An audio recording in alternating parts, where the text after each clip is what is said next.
Everyone, this is Aishwarya and welcome to beauty with coach. So guys, बहुत सारे questions ऐसे आ रहे हैं आजकल कि मैं हमेशा ऑन कैंपस की बात करती हूँ like most of the time, पर ऑफ कैंपस के बारे में कुछ बोलूँ तो गाइस मैं इस फैक्ट को तो मैं इग्नोर नहीं कर सकती कि ऑन कैंपस प्लेसमेंट जो होता है वो ऑफ कैंपस के कंपेयर्ड में डिफ़िकल्ट होता है। और ऐसा नहीं कि डिफ़िकल्ट होता है, लाइक बहुत ज़्यादा डिफ़िकल्ट होता है। And it's not because of like question level और कुछ भी, वैसा कुछ नहीं होता है, क्योंकि जो वे है ना, way of preparation for on campus that is exactly same for off campus. लेकिन डिफरेंस कहाँ पे हो जाता है कि ऑन कैंपस में कॉलेजेस जो होती हैं वो कंपनीज़ को लाती हैं आपके पास। मतलब वहाँ पे जो होता है ना, आपको खुद से कंपनी को अप्रोच नहीं करना पड़ता है, वहाँ पे कॉलेज कंपनी लाती है। कई बार तो कॉलेज के साथ टाई अप भी होता है कि इतने सारे स्टूडेंट्स को हायर करना है या कुछ, तो बहुत सारे फैक्टर्स होते हैं। ओके, मैं ये नहीं बोल रही हूँ कि इसका मतलब जो बच्चे ऑन कैंपस के थ्रू जाते हैं वो टैलेंटेड नहीं होते, they are really talented. I mean college तो सिर्फ स्टूडेंट के पास कंपनी लाती है, मतलब कंपनी और स्टूडेंट को मिलवाती है कॉलेज। उसके बाद आपको जॉब कैसे लेना है ये तो आप पे है ना।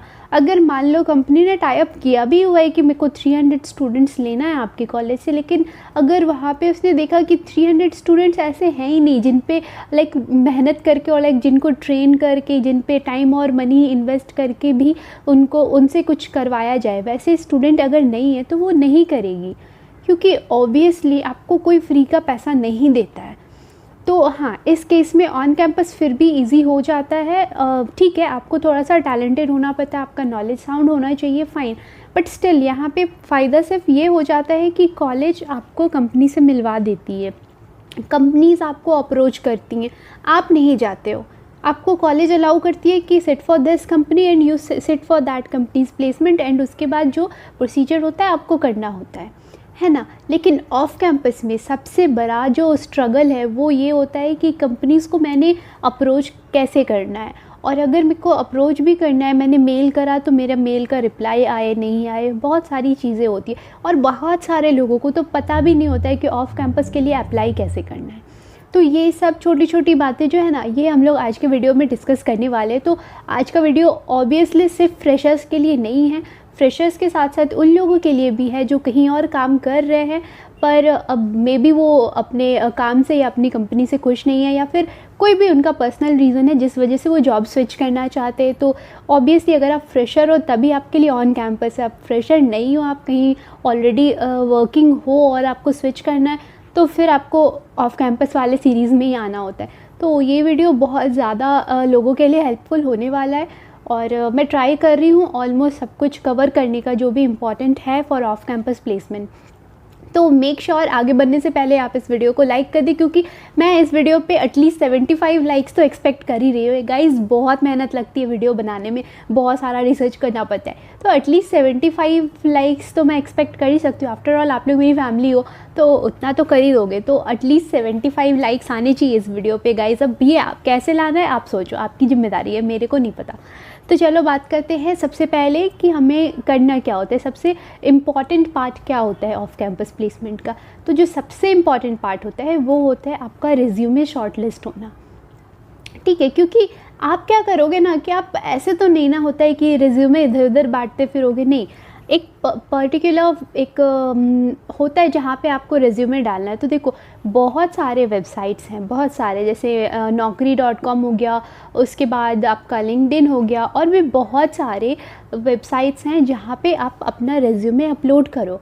और अगर आपका रिज्यूमे में ऐसा कुछ है जो जिस कंपनी की रिक्वायरमेंट है, ऐसा नहीं है कि हमें सिर्फ जॉब चाहिए होता है, कंपनीज़ को भी एम्प्लॉय चाहिए होती है। अगर नहीं चाहिए होता तो आप पे एहसान करने के लिए आपको जॉब नहीं देती है, उन्हें भी एम्प्लॉय चाहिए। उन्हें कोई फ़र्क नहीं पड़ता कि वो ऑन कैंपस एम्प्लॉय ला रहे या ऑफ कैंपस एम्प्लॉय ला रहे, उन्हें सिर्फ इतना फ़र्क पड़ता है कि उनके एम्प्लॉय अच्छे होने चाहिए, जिससे उनका काम अच्छा हो, उनका बिज़नेस अच्छा हो।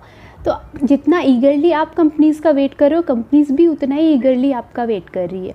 तो आप जो जितना भी आपका, जहाँ भी मतलब आपका जो भी रिज्यूमे है, वो आप जितना सारा साइट पॉसिबल है उसमें अपलोड कर लीजिए। ये बहुत बड़ी चीज़ है। ऐसा नहीं मैं बोलूँगी कि सारे साइट से या फिर जो भी कॉन्टैक्ट में होंगे हर जगह से आपके पास मेल आएगा, वैसा कुछ भी नहीं होने वाला है। ट्रस्ट मी, मैं ऐसा कुछ नहीं बोलने वाली हूँ कि ख़याली पुलाव पकाना स्टार्ट कर दो, वैसा कुछ नहीं होगा। आप 100 कंपनीज़ में अप्लाई करोगे ना, तो आपको 1 या 2 इंटरव्यू कॉल्स आएंगे, तो बहुत ज़्यादा एक्सपेक्ट मत करो, क्योंकि अगर ज़्यादा एक्सपेक्टेशन होगी ना तो उतना ही गंदा वाला जो होता है ना, बुरा फील होना, वो होगा। जितना एक्सपेक्ट करोगे उतना ही सॉरो फील होगा, बुरा लगेगा। तो वैसा कुछ मत करो। तो जो बेस्ट पार्ट है वो जितना में अप्लाई कर सकते हो करो, क्योंकि अगर तुम 1 या 2 में अप्लाई करोगे ना तो तुम लाइक 95% चांस है कि तुम्हारे पास इंटरव्यू कॉल आएगा ही नहीं। तुम्हें लगेगा मैंने तो 2 कंपनीज़ में करी, आया ही नहीं। भाई कैसे आएगा 2 कंपनी में? तुम 200 में करो, हो सकता है 4-5 से आ जाए, 4-5 से इंटरव्यू कॉल आएगा, उसमें से तुम कहीं एक पे सिलेक्ट हो जाओगे। तो ये थोड़ा सा लंबा प्रोसीजर होता है। तो ये पहला चीज़। और कि जितना ज़्यादा वेबसाइट्स तुम्हें पता हो ऑनलाइन मिल जाएंगे, उन सब पे जा कर के तुम अपना रिज्यूमे अपलोड कर दो। अब बात रही रिज्यूमे कैसी होनी चाहिए, तो देखो सबसे पहली बात, रिज्यूमे ऐसा नहीं है कि 10-12 पेज का बना दो तो लगेगा ये बंदा तो बहुत नॉलेजेबल है, इतने नॉलेज है इसके पास इसलिए इसने 10-12 पेज का रिज्यूमे बनाया। नहीं, ऐसा कुछ भी नहीं है। रिज्यूमे 1 से 2 पेजेस, इससे ज़्यादा बड़ा बनाने का कुछ नहीं है। 1 से 2 पेज का बनाओ, इनफ है। क्योंकि कोई भी तुम्हारा रिज्यूमे देखने में 10-15 सेकंड से ज़्यादा नहीं लगाता है, और 12 पेज का रिज्यूमे कोई भी 15 सेकंड में तो नहीं पढ़ सकता है। तो बस इतना ही। और उसके बाद बहुत सारे फ़िल्टर्स होते हैं, जैसे किसी कंपनी को जावा डेवलपर चाहिए तो वो सीधा सर्च करती है जावा डेवलपर। अगर तुम्हारे रिज्यूमे में कहीं जावा डेवलपर मेंशन करा हुआ है तो तुम्हारा रिज्यूमे अपने आप ऊपर आएगा। तो वो चेक करेंगे, अगर उन्हें लगेगा तो तुम्हारा रिज्यूमे शॉर्टलिस्ट होगा and you will get a call. अगर ऐसा नहीं है तो नहीं आएगा। तो सबसे पहली बात कि तुम्हारा रिज्यूमे 1 और 2 पेजेस का होना चाहिए, फ़ाइन। उसके बाद भी वो थोड़ा एक प्रोफेशनल वे में होना चाहिए। ऐसा नहीं कि तुम कुकिंग मेंशन कर दियो, सिंगिंग मेंशन कर दियो and you are looking for engineering job. देखो ये सारी चीज़ें अगर तुम जा कर के इंटरव्यू में बोलते हो कि apart from these things I know cooking, I know singing, तो बहुत अच्छी चीज़ है।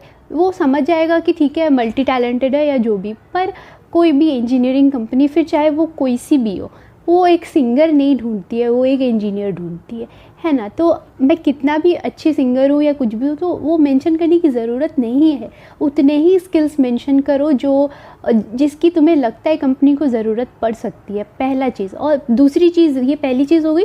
और दूसरी चीज़, जो भी मेंशन कर रहे हो मेक श्योर तुम उसमें कॉन्फिडेंट हो। ऐसा नहीं हो कि तुमने जावा लिख दिया और जावा से जब क्वेश्चन पूछ रहे तो you know nothing, you are like पता नहीं, I don't know. No, don't be like that. ठीक है तुम 100% जावा नहीं जानते हो, फाइन।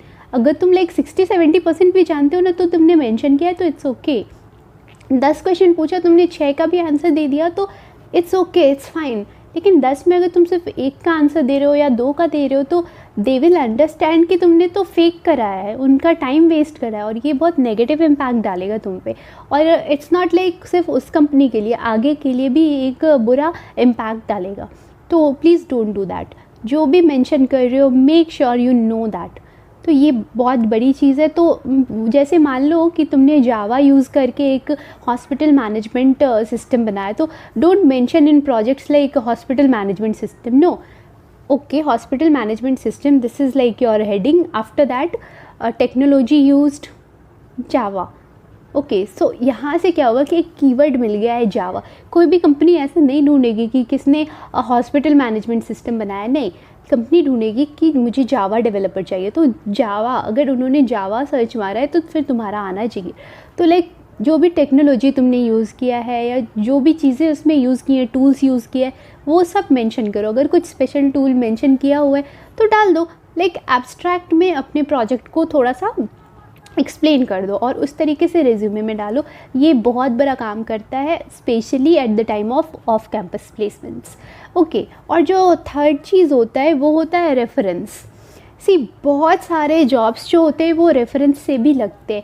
मान लो कि आपका कोई रिलेटिव और कोई सीनियर, कोई भी पहचान का कोई बहुत अच्छी कंपनी में जॉब करता है और आपको उसमें जाना है, तो फिर तो बहुत आसानी से वो आपको रेफ़र कर देगा। अगर उसने आपको रेफ़र करा तो फिर आपको ईज़िली इंटरव्यू कॉल आ जाएगा, और इंटरव्यू कॉल आया उसके बाद फिर आराम से हो जाता है।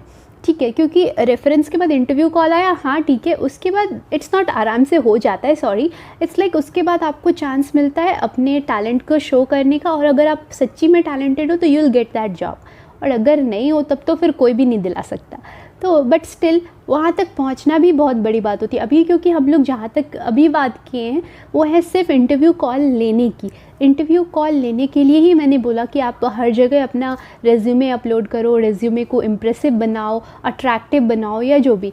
तो ये कहाँ तक के लिए, ये सिर्फ इंटरव्यू कॉल लेने के लिए। तो यहाँ पे आपका रेफरेंस काम आ सकता है। पर मान लो आपके पहचान का कोई भी ऐसा नहीं है जो आपको रेफ़र करने को रेडी है, या फिर आपका कोई रिलेटिव नहीं है, कोई सीनियर नहीं है, कोई भी वैसा नहीं है, तो डोंट वरी, लिंक्डइन पे जाके अकाउंट बनाओ। अगर अभी तक आपका प्रोफाइल नहीं है लिंक्डइन पे, तो मेक श्योर आप लिंक्डइन पे जाके अभी के अभी अकाउंट बनाओ।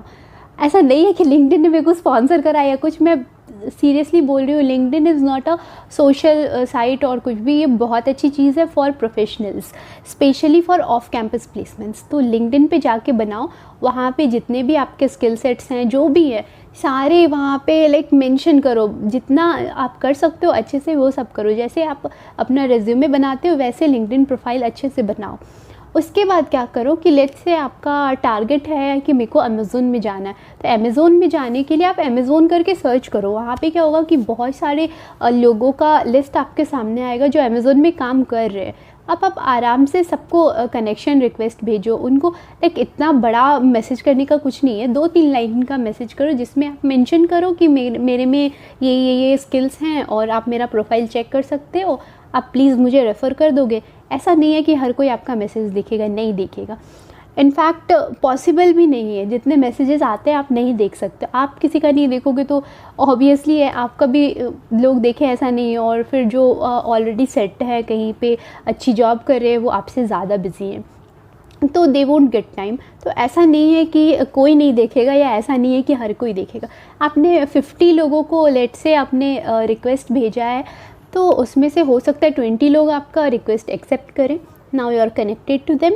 उसके बाद 20 में से हो सकता है लेट से 6 और 7 लोग या 5 लोग कम से कम आपका मैसेज पढ़ेंगे, और 5 में से एक ना एक तो होगा ना जो रेफ़र कर देगा। अगर रेफ़र डायरेक्ट नहीं भी करेगा तो आपसे बात करेगा, आपसे बात करके वो पता करने की कोशिश करेगा कि बंदे में रियली टैलेंट है भी या फिर ऐसे ही बस फेंक रहा है। और अगर उसको लगा तो वो रेफ़र कर देगा। तो यहाँ से भी आपको इंटरव्यू कॉल मिल सकता है। तो इंटरव्यू कॉल के लिए मेक श्योर आप रेफरेंस के लिए आप लिंक्डइन पे एक अकाउंट बना लो। ये बहुत ज़्यादा इम्पॉर्टेंट हो गया, इनफैक्ट अभी के टाइम में तो मुझे लगता है बहुत ज़्यादा इम्पॉर्टेंट हो गया है ऑफ कैंपस के लिए स्पेशली। और उसके बाद एक और बहुत अच्छी चीज़ है जो कॉम्पिटिटिव साइट्स हैं, कॉम्पिटिटिव कोडिंग साइट सॉरी, तो जिनकी बात मैं हमेशा करती रहती हूँ। लाइक बहुत सारे वीडियोस में भी मैंने बोला है, लाइक कोडशिप हो गया, गीक्स फॉर गीक्स हो गया, हैकर रैंक, हैकर अर्थ, लीड कोड, कोड फोर्सेस, और भी जितने सारे हैं। तो मेक श्योर ऐसा मैं नहीं बोल रही हूँ कि हर पे अकाउंट बनाओ, हर पे कोड करना स्टार्ट करो, नहीं। अगर आपका मन है कि मैं कोडशिप पे करना स्टार्ट करूँ, कोडशिप पे अकाउंट बनाओ और उस पे करो। लाइक मेक श्योर आप 4-5 स्टार हो गए हो। अब 1-2 स्टार वाले को सीरियसली कोई नहीं पूछता है। अगर कोडशिप पे आपका 5 स्टार है या 6 स्टार है, ऐसा कुछ है, तो वो शो करता है कि you are a good coder. तो यहाँ से क्या होगा ना कि आपको कंपनी को अप्रोच करने की ज़रूरत नहीं, यहाँ से कंपनीज आपको अप्रोच करेंगी। तो ये भी बहुत अच्छी चीज़ है, क्योंकि क्या है ना कि computer science is all about coding. तो अगर आप एक लैंग्वेज अच्छे से जानते हो तो ठीक है, मान लिया उस कंपनी को जावा चाहिए, उसने देखा है कि आपने सारे कोड जावा में किए, तो obviously there is a high chance कि वो आपको अप्रोच करेंगे। और उसके बाद मान लो आपने जावा में नहीं करा, आपने C++ में करा है, फिर भी अगर आप C++ बहुत अच्छे से जानते, लाइक इतने अच्छे से जानते हो कि यू आर 5 स्टार और 6 स्टार कोडर, तो आपको जावा सीखने में भी ज़्यादा टाइम नहीं लगेगा। और फिर आपका लॉजिक और ये सब तो पहले से ही डेवलप्ड है, आपको सिर्फ सिंटैक्स सीखना है, तो ज़्यादा टाइम नहीं लगेगा। और ये चीज़ें कंपनीज़ बहुत अच्छे से समझती हैं। तो जितने भी कॉम्पिटिटिव साइट्स हैं, किसी एक को चूज़ करो, उस पर जा कर के आज से ही प्रैक्टिस करना स्टार्ट करो। और मेक श्योर कि आपका जो ग्रेड्स हो, स्टार्स हो, जो भी कुछ में आपको ग्रेड्स मिलते हैं, कुछ में स्टार्स मिलते हैं, कुछ में मार्क्स मिलते हैं, जो भी हो, वो जितना अच्छा कर सको वो करने की कोशिश करो। ये भी एक बहुत अच्छी चीज़ है। और द लास्ट पॉइंट जो मैं बोलूँगी कि जितने सारे कॉम्पिटिशन्स होते हैं, लाइक कॉम्पिटिटिव कोडिंग का जो भी कॉन्टेस्ट वगैरह होता है, सब में पार्ट करो। ऐसा नहीं है कि सब में जीतना ज़रूरी है, हारोगे तो फिर आपका नेगेटिव इम्पैक्ट आएगा, ऐसा नहीं है। अगर आपने लाइक 200 कॉम्पिटिशन्स में पार्टिसिपेट किया, आप 1 या 2 में जीते हो, फ़ाइन, बाकी में आप नहीं भी जीते हो ना, फिर भी आपका जो ये 200 कॉम्पिटिशन्स है ना, ये शो कर रहा है कि you are enthusiastic, you love to code, isn't it? So enthusiastic person को, पैशनेट पर्सन को सभी लोग पसंद करते हैं, तो वहाँ से भी आपके पास चांसेस हैं अच्छे अच्छे। और फिर हैकर रैंक या फिर ये सब जो वेबसाइट्स हैं, हैकर रैंक हो गया, हैकर अर्थ हो गया, तो यहाँ पे ना बहुत सारे कॉम्पिटिशन्स होते रहते हैं, आप उसमें पार्ट कर सकते हो। और बहुत सारे कॉम्पिटिशन्स ऐसे होते हैं जो कोई ना कोई कंपनी ऑर्गेनाइज़ कर रही होती है, लेट्स से कैपजेमिनी कर रही है या फिर एक्सेंचर कर रही है, या कोई सी कंपनी अगर उसको ऑर्गेनाइज़ की हुई है, वहाँ पे जा कर के अगर आप अच्छा परफॉर्म करते हो तो वहाँ से आपको डायरेक्ट कॉल आने का चांसेस बहुत ज़्यादा है। तो अपना बेस्ट दो। इट्स नॉट हर कंपटीशन जीतने की ज़रूरत है, नहीं, लाइफ में हर कोई फेल होता है, हर कोई पास होता है, ऐसा नहीं है कि आप हमेशा पास ही हो, ऐसा ज़रूरी है, कोई ज़रूरी नहीं है। लेकिन जो एग्ज़ाम देगा ही नहीं वो फेल कैसे होगा भाई? पहले एग्ज़ाम दो, उसके बाद फेल पास देखा जाएगा। तो मेक श्योर आप ज़्यादा से ज़्यादा कंपटीशन में पार्टिसिपेट करो। तो ये मेरे कुछ टिप्स थे जो मुझे लगता है आप लोग को बहुत अच्छा लगा होगा और आप लोग को जेन्युइन लगा होगा। अगर जेन्युइन लगा है ना, तो मेक श्योर आप अपने फ्रेंड्स के साथ शेयर करो, जो लोग ऑफ कैंपस के लिए ट्राई करना चाहते हैं बट उन्हें पता नहीं है कि कैसे करना है, तो प्लीज़ उनके साथ शेयर करो। और नए हो चैनल पे तो डोंट फॉरगेट टू सब्सक्राइब और बेल आइकन तो हिट कर ही देना, क्योंकि हमेशा कुछ ना कुछ वीडियोस आते रहते हैं, तो आप लोग को भी अपडेट मिलता रहेगा। सो प्लीज़ मेक श्योर आप वो सब करो। और हाँ, 75 लाइक्स इस वीडियो पे तो आना चाहिए, क्योंकि ये बहुत ज़्यादा रिक्वेस्टेड वीडियो है। So on this note I am wrapping up this video. So stay healthy, stay fit, love you all. This is Aishwarya signing off, bye bye.